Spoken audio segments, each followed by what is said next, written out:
Hey guys, all is well with everyone. In this video we're going to be continuing the practice algebra exam, starting with question number 27. So question number 27 states that the quantity x cubed plus x squared over the quantity x squared plus x is equal to, and then we have to determine its simplistic form or factored form.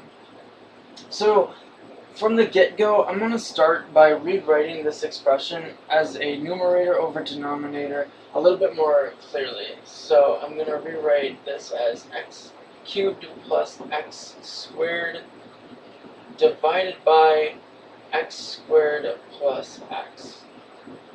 The reason I'm doing that is because when I set it up this way, the algebra that I'm going to be doing is going to be seen and observed a lot clearer. So what I'm going to do to answer this question, this is a factoring by greatest common factor problem. As you guys can see, we have a cubic binomial and a squared binomial. And what we're going to do to factor it is use greatest common factor. So remember what we talked about last time, is I can set this up as a prime factorization of both of the individual terms of the numerator, and then do the same thing with the denominator. Determine the coefficient of the top and the bottom, and then putting back the factored parts. So that sounds like a lot, but we'll do it step by step.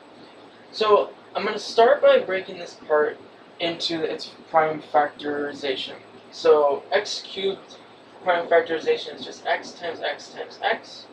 Put that in parentheses, and then I have x squared, which is going to be represented by x times x. The parentheses just helps keep things clean. So being able to make sure that we're not multiplying variables that shouldn't be. And then I'm going to do the same thing on the bottom. X times x times x. Now, again, the great thing about doing this, even though it takes a little extra time, is you can see what's in common between both of your terms in the top and bottom. So in this top, we have an x and an x and an x and an x in both of the individual terms of the top. So we can say that x squared, or x times x, is our coefficient of the numerator. Next, all we have to do is determine what's left in each term from what we took out of x squared. So with x cubed, after we take out an x squared, we have an x left. Now this may seem tricky, but if you think about it, if we take out an x squared from x squared, it's basically like saying what is x squared divided by x squared. There's only one value that we can possibly get to when we take anything and divide it by itself, and that's 1. So we're going to put a 1 here. So that's the factored form of the top. Now let's do the factored form of the bottom. We have an x in this term and x in this term. So x is going to be our coefficient of the denominator. And then we have kind of the same thing. We're just going to determine what's left. So if we take an x out of x squared, we have x left. And then we have, again, we're kind of running into the same thing. If we take x and divide it by x, which is basically kind of what factoring is, what do we have left? The only value that we can have when we divide something by itself, and that's going to be 1. Now, to kind of foolproof this, if you're unsure that at this point you weren't positively 100% about your factoring, what's great about this step is you can use the distributive property to backtrack to make sure you end up with this setup. So x squared times x is x cubed, and then x squared plus, or x squared times 1 is x squared. So that would give me the top back.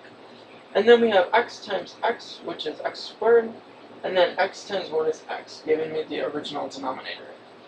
But now what we can do is even more advantageous, and that's canceling things out. So when we talk about canceling things out, usually it's just a number over itself or a variable. You are not limited to dividing or canceling things out just by numbers and variables. It also works for terms. So this x plus 1 is a term, but since it's in the numerator and the denominator, we can cancel it out. It's totally sound in math. So all we have after that is this x squared divided by x. Now, remember in your properties of exponents, when we divide exponents, we're taking the exponents and we're going to subtract them. Remember, one thing that you can do to also keep housekeeping good is if you see a variable without an exponent, don't hesitate to put a 1 there. It may not be found in your final answer if it is like a variable to the first power, but you can definitely use it as a placeholder.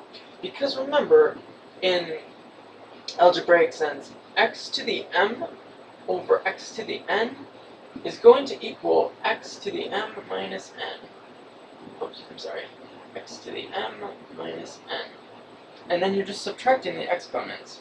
So this is going to be equal to x to the 2 minus 1, which is x to the first. Or, remember, as we talked about, just x. So x is our final answer, and that is choice D. Let's look at the next question.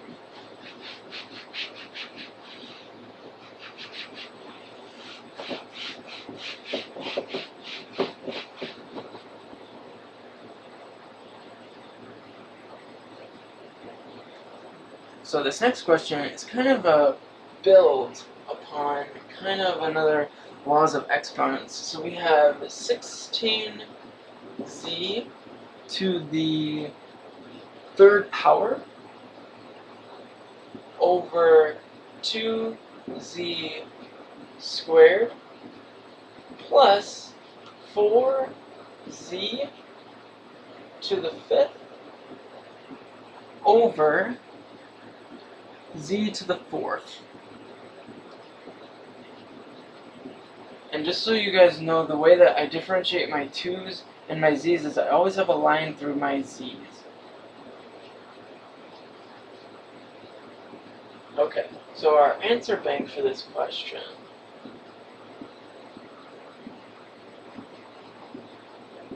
is going to be 16z plus 4,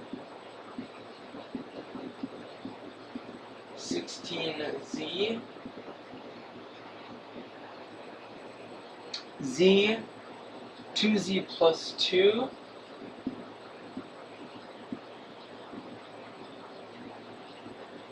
and 12z.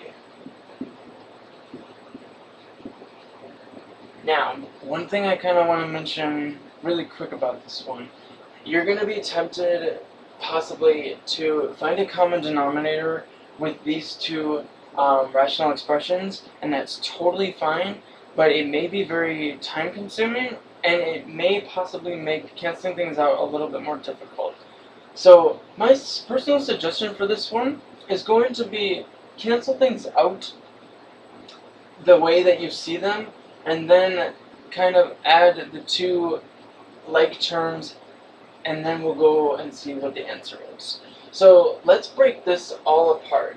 So we have 16z cubed, so 16z cubed over 2z squared. And then we have 4z to the fifth over z to the fourth. Now, remember, one thing that's extremely important when dividing and simplifying rational expressions, start with your whole numbers first, then do the variables. It's very advantageous because it saves a lot of trying to multitask between whole numbers and variables. So doing them separately really is helpful. So we're going to do 16 divided by 2, which is 8. And then z to the cube over z squared. Remember, this is properties of exponents. So we have z cubed, z squared. It's the same base, so we can take the exponents and subtract them. And we're going to get z to the first. I'm going to go ahead and put that 1 there just as an inferred that it's to the first power. And then 4. Now, one thing that you can also do is, because this denominator doesn't have a numerical coefficient, you can go ahead and put a 1 there. There's nothing unsound about it. And it does help kind of with the quotient itself, because 4 divided by 1 is 4. And then Same thing. So it's z to the fifth, z to the fourth, same base. We're going to subtract the exponents. So z to the 5 minus 4 is z to the 1. Now, the reason I wanted to show you that you can show these as z to the first power is now we can combine our like terms. Now remember, like terms are established by the same variables, and those variables are all to the same power. So this is more than sound to combine these like terms. So we have 8z plus 4z is equal to 12z. And that's going to be choice E. Now before I end the video, there's something I kind of want to show you that's pretty interesting about this that you can also approach the question with. So another way that you can approach this question is purely by laws of exponents. 16z cubed is, well, 16 is 2 to the 4th power. And I have z cubed, again, over 2z to the square, plus 4 is 2 to the square, or 2 squared, z to the 5th, over z to the 4th. Now, the reason that I wanted to show you this was because we can again use laws of exponents to simplify our rational expressions to determine the same answer. So 2 to the 4th divided by 2 to the 1st is going to be, remember, same base, you can subtract the exponents. So 2 to the 4th over 2 to the 1st is going to be 2 to the 4 minus 1, or 2 to the 3rd, z cubed, divided by z squared, same base, we can subtract the exponents. So it's z to the 3 minus 2 is going to be z to the 1st, plus 2 squared, or 2 squared over 1. Remember, we can put that 1 in for there, because 1 times anything is still itself. So 2 squared divided by 1 is 2 squared. And then z to the 5th, z to the 4th, divided, we're going to subtract the exponents, so z to the 5 minus 4 is z to the 1st.